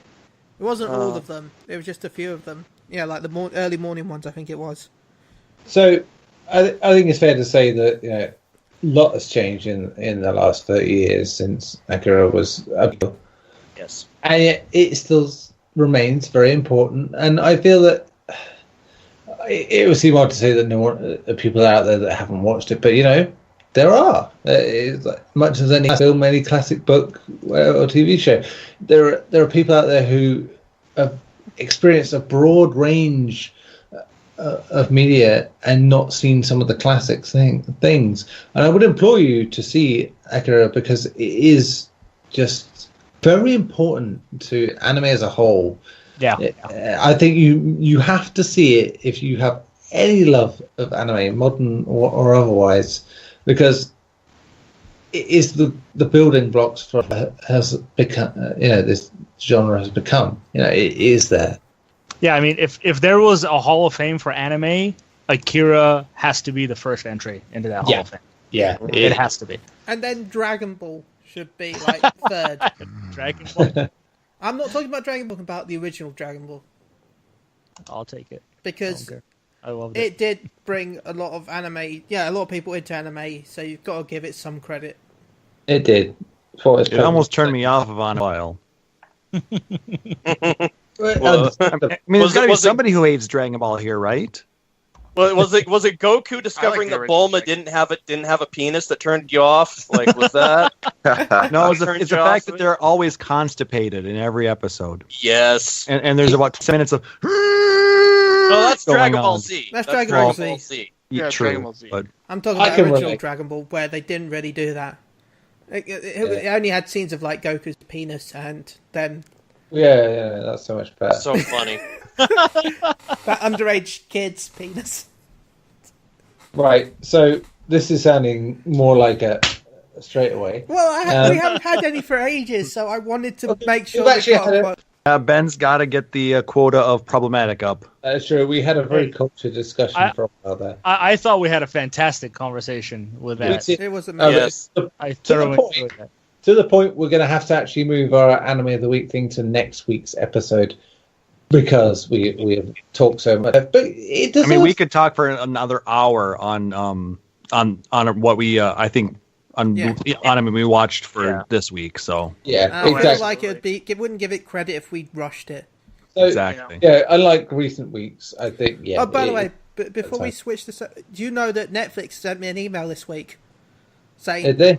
Did you know that Sword Guide Season 2 is live? I'm like... on the 30th, actually, is when it comes out. So they're like, you know it's coming soon, or whatever it was. That guy's coming back. Sword guy. The sword guy. Oh, that guy. Should we still recommend an anime to watch this week, and then we can just discuss both of them next week? Might get a little long, too. Yeah, I would say hold on. Well, yeah, because we still have to do Boruto and My Hero, so... Yeah, we've already made this long, and there's one tiny thing we haven't dealt with this episode that I would kind of want to deal with this episode, which is Alfonso's story, which we had. All right, yes. But I wanted to leave it to the end this week. I just hadn't figured we'd be this long into the end. But still, Alfonso, we're gonna first before you tell that story, we're gonna do our shout, and then going to end with that story. So please, Twitter. @PodUnchained for all your podcasting needs in terms of here and also PlayStation Unchained. And there are plenty of other ways to listen to us, Podbean, iTunes, etc. Rate us on iTunes, if you will. That is always a helpful thing. But beyond that, I will go to the other guys now and just get the individual shout-outs, starting with Chris. Friends, fans, family, you guys, thank you for the awesome anime discussion this week, all of you. It was really, really, it felt really heartfelt, and it was awesome to talk about Akira for 30 years, so. Oh, well, did we? Yeah. It felt like we talked to him for about 30 years. That's useful. I'm all right. I'm okay. Klauss? Well, I want to thank you guys again for having me on. Shout out to all you guys. And like I said, if you're interested, we also do a Final Fantasy XIV podcast, Phoenix Down Radio. We just had a new episode go live last night, so you can check us out at phoenixdownradio.com if you're interested in that. Left a review. It makes me sad. Well, I'm sure he will. We'll give him time. Yeah. So again, I even guys, did ASMR for him. Or her. That's true. I won't assume gender. Yes, he did. I did it like this. All right, lads. Chill out. He wants another sticker, apparently. Apparently. Thank you again. And you can find me at PHXDN_KLAUSS on Twitter. There you go. Alfonso, you've been quiet for a while, but we'll get to you again in a minute. But give us your shouts. You can find me on Twitter at AliShan7. Shout out to you guys, to all the listeners, to all the followers. Again, my story should be happy for most of y'all, sad for me. That's it.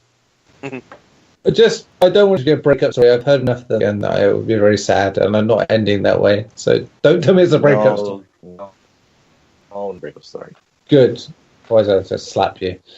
Right, Tim. Tim is stunned, so we'll move on to Chris.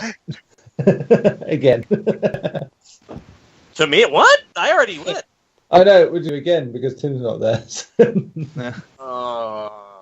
Go on, Timmy, Tim. Little Timmy, where are you? Little Timmy, you dick. He's back. He's looking for it. It worked. Shout out everybody, of course, listeners. I'd also like to specifically, I've been thinking about this for the last 2 podcasts, and I don't know how I've been able to hold it in, but I want to shout out Chris for not ending his friends, family, fans with my 3 favorite F words. It stings every time you don't do it. Please do it next time. Much love. Sincerely. Ernest, again, for joining us. Always enjoy our conversation. You. Oh, you. You. Oh, you. Well, talking of OU, Ernest.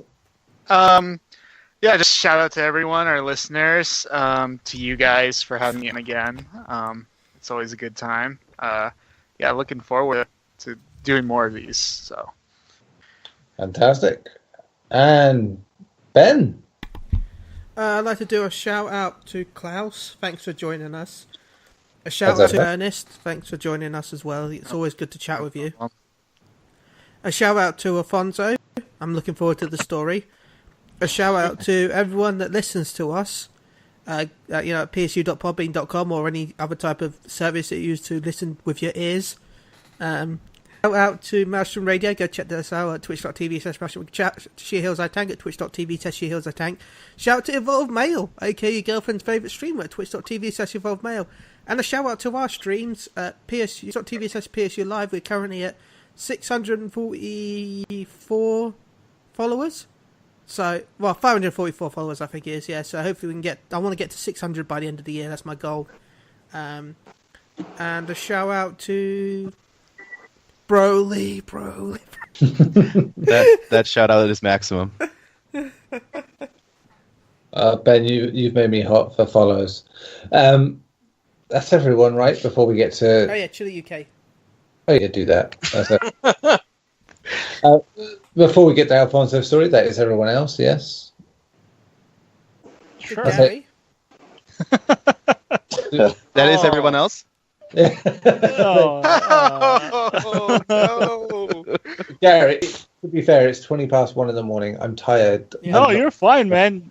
My shout-outs are always the same. You guys, everyone, listeners, thanks for listening. Okay.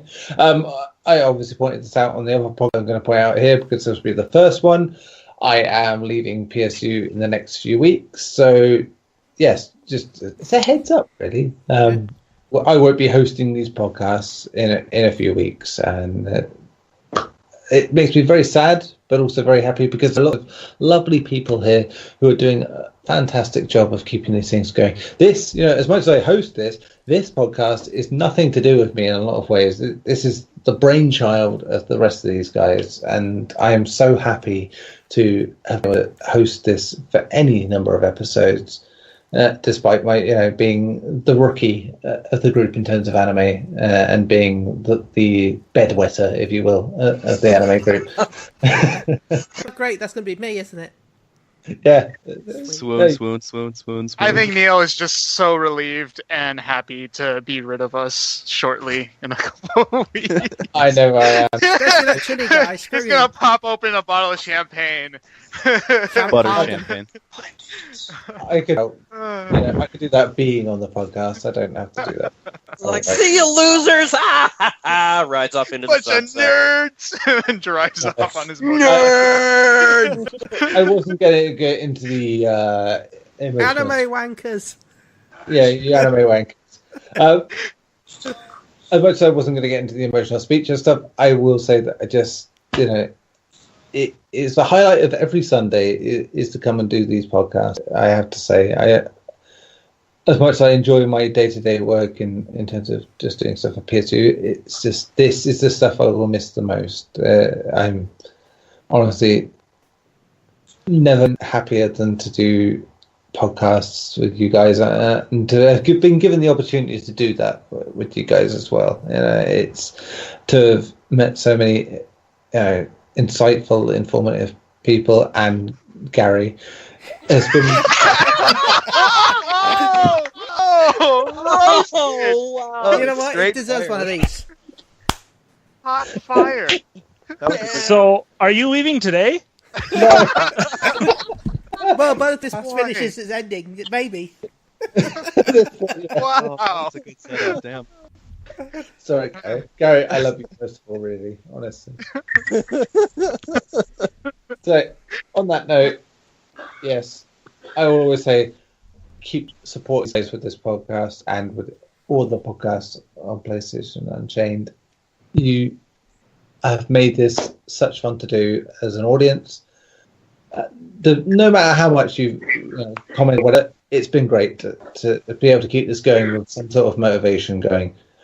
But to end this podcast for this week, I have to say it has to be a story from the man who has made every damn episode of this particular show compelling stories. It is Alfonso Boxill with Tale of the Week. Go, Alfonso. Okay, first story. Shannon has now stated that the violence and the torturement towards me is now over. She's not doing it no more. And the reason she said it is because she's getting older and she don't have time for this. And my response was, it took you 6 years to figure this out? That's not a waste of time? So that sounds like a triggering word. She said, yeah, I know I pushed you through a lot, but don't think you're going to get off that easy. I'm still going to fuck with you mentally. That was it. That was the end of that. So, oh my God, that's worse. Second story, the number list. Last week, Klauss has mentioned something nice about my stories between me and Shannon, and also because of Garri, how she feels that no one shows him love. She made Chris and Garri number one for this week. So I know this made Garri happy. Fucking should have left last week. You just have to come along, though. Because you're a pair. We're a pair. God, yeah, package deal. You've been shipped. Exactly. Yes. So, A Garrus. I'll ship that. even though you said something nice from last week, she did mention that you will be number one. That's only fair. Oh. So I knew that would make you. I didn't forget about you, Tim. She automatically said that the following week you will be. You didn't even have to say anything. That made me happy. And Ben's eyes, she said that you will always be number one. So I know that you happy. Aww. So everybody's number one. Yay. Except for me. And I won't get to that. Now, she was upset that Neil didn't really have a response that he was number one last week. He only laughed. So she put him at number 5, which made me went, yeah, finally. You the right thing. You made the right decision. Wait, so where am I again? Why are you getting this? Well, that would make you number 2. See, basically everyone got pushed back based off this whole new number. So you would have been 2, Tim would have been 3, Klauss would have been 4. Ernest not on the list yet because she still don't know you yet. And then that's fair. He would have been 5. And then I would have been last because I'm not on the list. So that would put me to Neil. And I said, why? Why would you do this to me? And that's where the whole fuck you up mentally came in. And I said, oh, you just are fucked up in the... But now about Neil's departure, I'm glad to be under you. Pause. Don't start, Garri. Do not start. Don't start. She's about to psycho mantis your ass, dude. You all I'm going to say is being Garri's change controller ports. All I'm going to say is being Garri's number 2, that means he's going to spend a lot of time with me. On the We're going to Commander Cherry co-op that shit, man. Yes.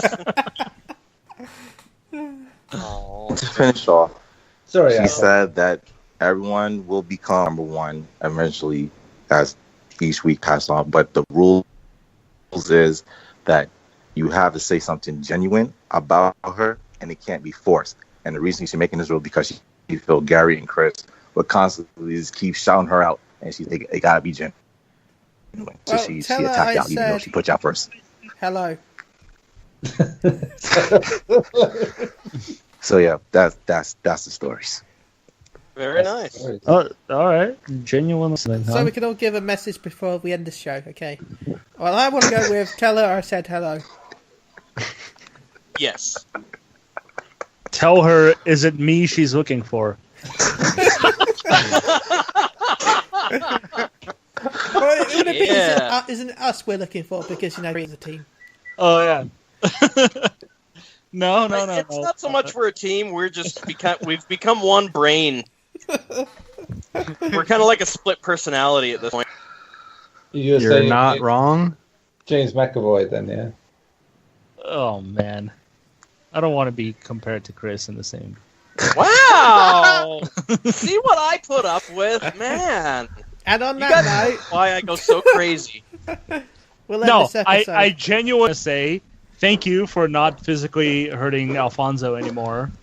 But thank you for the music. Please take it easy on his mind, because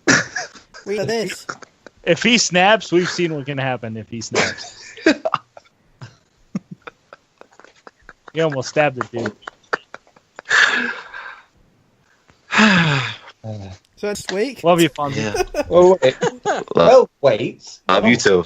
Thank you for the story, Fonzie. It's been great. Tell Shannon thank you as well. It's always enjoyable to hear about you guys. So, and I do mean that. It is always great to hear stories from you. So yeah, very much so. Tell her. You better tell her. You better tell her that I'm coming for her if she doesn't put me back to number one. Right. Whoa. Tell her that Neil's leaving soon, so he wasn't for a bit. Yeah. I'm dying of the podcast. That is my disease, and I must be cured. And the only cure is to put number one on her list. Yeah. Or more cowbell. More cowbell. Well, that would be good too. I don't even know what that is. It's more cowbell. Got a fever. One of us get a cowbell and then be playing. And the only prescription is more cowbell. In short, we can get a cowbell. I can see that we have a cowbell for next episode. More like the only cure is the more subscription to the podcast at psu.podbean.com. Well, there is no subscription to us. That's a good cure. Cures everything. there is no cure for us. Yes. So, until next week, when we'll probably go a little shorter than this week. Please. I say a lot. Maybe. Well, considering we started, we've done all right, I would say. So, not too bad. Until then, I will leave you with the most Japanese of sayings, tatty bye.